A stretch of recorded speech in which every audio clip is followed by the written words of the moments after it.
আমরা সকলেই কিন্তু ফেসবুকে রান্নার ভিডিও আপলোড করতে ভালোবাসি, কিন্তু বিভিন্ন কারণের জন্য আমাদের না ভিডিও শ্যুট করা হয় না ভিডিও আপলোড করা হয়।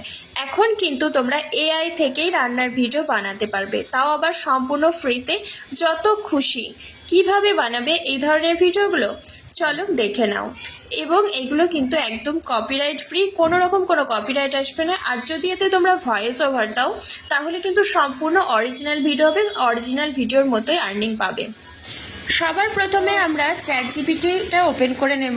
চ্যাটজিপিটি ওপেন করে নিয়ে এইখানটাতে শুধু কিছু লিখতে হবে, যে রেসিপিটা তোমরা বানাতে চাও সেই রেসিপির নামটা এখানে লিখবে। তারপরে লিখে দেবে এই রেসিপির স্টেপ বাই স্টেপ প্রম্পট লিখে দাও। আমি এখানে ডিমের কারি বা আন্ডা কারি বানাবো, তাই এখানে লিখছি আন্ডা কারি রেসিপির স্টেপ বাই স্টেপ প্রম্পট লিখে দাও। এবার তোমরা যে রেসিপিটাই বানাবে না কেন সেখানে কিন্তু স্টেপ বাই স্টেপ প্রম্পট লিখে দাও, এই কথাটা কিন্তু লিখবে। এটা তোমরা বাংলাতেও লিখতে পারো, ঠিক আছে? চ্যাটজিপিটিতে বাংলাতেও কিন্তু বুঝতে পারে এবং সেখান থেকে বাংলাতেও প্রম্পট লিখে দেয়। তো আমি এখানে ইংলিশেই লিখলাম। এবার দেখো আমার প্রম্পট কিন্তু তৈরি হয়ে যাবে। এই যে দেখো পুরো প্রম্পট তৈরি হয়ে গেছে। এবার এই লেখাটার উপর টাচ করব, করে এখান থেকে আমি পুরোটাকেই কিন্তু কপি করে নেব। এখানে সিলেক্ট অল করে এই লেখাটাকে কপি করে নিলাম। এবার আমি চলে যাব জেমিনির কাছে। জেমিনির কাছে গিয়ে সেখানে আমি যেটা কপি করে রেখেছিলাম সেটাকে পেস্ট করে দেব। পেস্ট করে দিয়ে এখানে নিচে শুধু লিখতে হবে প্লিজ মেক দিস ফটোজ, ঠিক আছে? তাহলে কিন্তু আমার স্টেপ বাই স্টেপ সমস্ত ফটো তৈরি হয়ে যাবে। এই যে দেখো আমি লিখে দিলাম প্লিজ মেক দিস ফটোজ। এবার দেখো একটার পর একটা কিন্তু আমার সমস্ত ছবিগুলো এখান থেকে তৈরি হয়ে যাবে। জাস্ট কিছুক্ষণ সময় লাগবে, তারপরেই কিন্তু তৈরি। এই যে একটা তৈরি হয়ে গেছে। এরপর দেখো একটার পর একটা সবগুলোই কিন্তু তৈরি হয়ে যাবে। এই যে দ্বিতীয় নাম্বার ছবিটাও কিন্তু তৈরি হয়ে গেছে। তারপরে দেখো এই যে 3 নাম্বার ছবিটাও আমার তৈরি। এই যে 4 নাম্বার ছবিটাও তৈরি হয়ে গেছে। এইভাবে দেখো সমস্ত ছবিগুলো কিন্তু আমার তৈরি হয়ে যাচ্ছে। এবার এই ছবিগুলোকে আমাকে ছবিটার উপর টাচ করে সব ছবিগুলোকে আমাকে কি করতে হবে, সেভ করে নিতে হবে। তারপরে কোথা থেকে ভিডিওগুলো বানাবে সেটাও দেখিয়ে দেবো। চলো এই যে দেখো সব ছবিগুলো কিন্তু স্টেপ বাই স্টেপ পুরো খুব সুন্দরভাবে তৈরি হয়ে গেছে। এই যে উপকরণ থেকে শুরু করে একদম সার্ভ করা পর্যন্ত সব কিন্তু এই যে দেখো ছবিগুলো স্টেপ বাই স্টেপ তৈরি হয়ে গেছে। এবার এই ছবির ওপর ক্লিক করে সব ছবিগুলোকে আমাদের কিন্তু সেভ করে নিতে হবে, ঠিক আছে? এরকম করে ছবিটার উপর টাচ করবে, তারপরে এই যে ডান দিকে তীর চিহ্ন দেখতে পাচ্ছ, তীর চিহ্নতে ক্লিক করলে সব সেভ হয়ে যাবে। এবার আমরা চলে যাব মেটা এআই এর কাছে।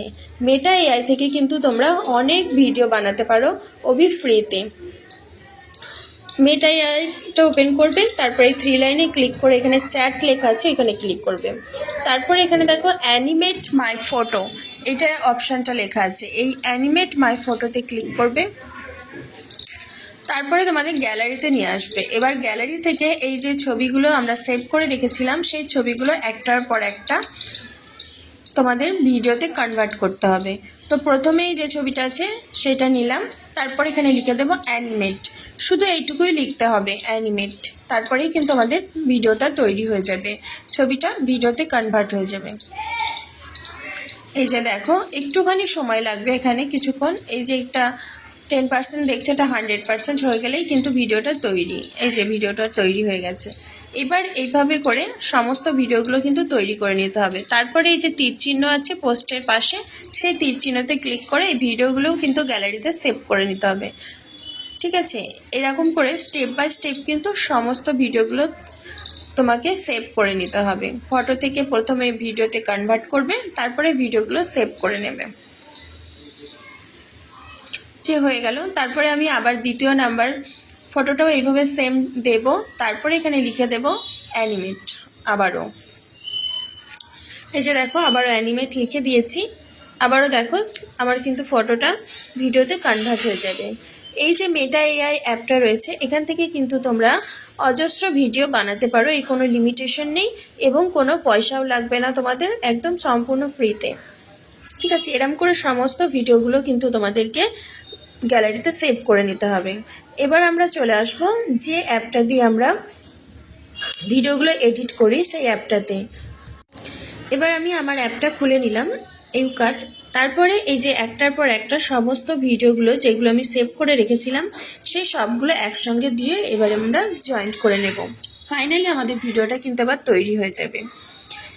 এবার এখানে আমাদের কি করতে হবে না, এই যে রেশিওটা রয়েছে সেই রেশিওটা কিন্তু 9:16 করে নিতে হবে। সব ফটোর রেশিওগুলো আমি এখান থেকে 9:16 করে নিচ্ছি। ঠিক আছে, এটাকে কিন্তু তোমাদের ধ্যান রাখতে হবে, না হলে কিন্তু তোমাদের রিচটাকে লিমিট করে দেওয়া হবে। ভিডিওর ক্ষেত্রেও কিন্তু যদি এই রেশিওটা ঠিক না রাখো তাহলে রিচটা লিমিট হয়ে যায়। তো এই যে দেখো সমস্ত ভিডিওগুলো আমি জয়েন্ট করে নিলাম। এবার তোমরা চাইলে এখান থেকে মিউজিক লাগাতে পারো কিংবা ভয়েস ওভারও দিতে পারো।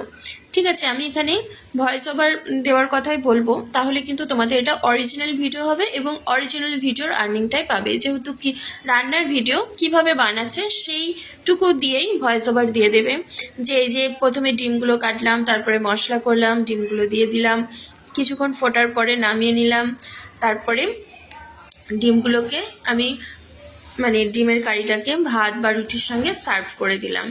যে দেখো হয়ে গেছে কিন্তু।